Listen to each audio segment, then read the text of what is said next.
வணக்கம். இப்போ நம்மளோட உடம்போட இயக்கத்துக்கு ரொம்ப முக்கியமாக இருக்கக்கூடிய நம்ம அந்த 10 வாயுக்கள், அந்த தச வாயுக்கள் நம்ம ஒரு பதிவு பார்த்துருந்தோம். இந்த தச வாயுக்களில் முதன்மையாக பிரதானமாக இருக்கிறது பார்த்திங்கன்னா, நம்ம இந்த பிராணவாயு, நம்ம அந்த உயிர் காற்று அப்படின்னு சொல்லக்கூடிய இந்த பிராணவாயு தான் பிரதானமாக இருந்து செயல்படுது. நம்மளோட உயிர் வாழ்கிறதுக்கு மெயினாக இந்த காற்று, இந்த வாயு தான் ரொம்ப முக்கியமானது. இந்த தசவாயுக்களில் முதல்ல இந்த பிராணவாயு ரொம்ப முக்கியமானது. இந்த பிராணவாயு அப்படிங்கிறது என்னென்னா, நம்மளோட மூலாதார சக்கரத்திலிருந்து நம்மளோட இந்த நுரையீரல், மூக்கு வழியாக இது வரைக்கும் மேல் நோக்கி செயல்படக்கூடிய ஒரு வாயுவாக இது இருக்குது. நம்ம ப்ரீத் பண்ணுறது, நம்மளோட லங்ஸோட செயல்பாடு, செரிமானத்துக்கும் இந்த வாயு செயல்படுது.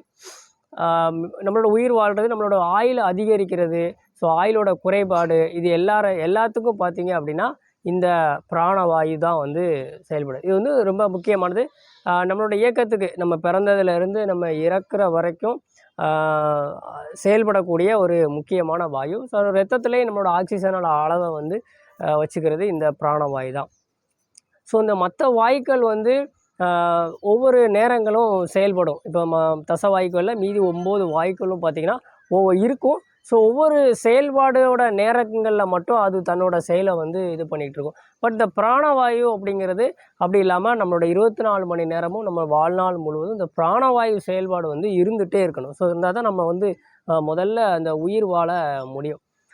அந்த தசவாயுக்களில் இன்றைக்கி இப்போ இந்த பிராணவாயு அப்படிங்கிறது ஒரு முதல் வாயுவாக இருக்குது. நம்ம அடுத்தடுத்த பதிவில் நம்ம அடுத்த வாயுக்களை பற்றி பார்ப்போம்.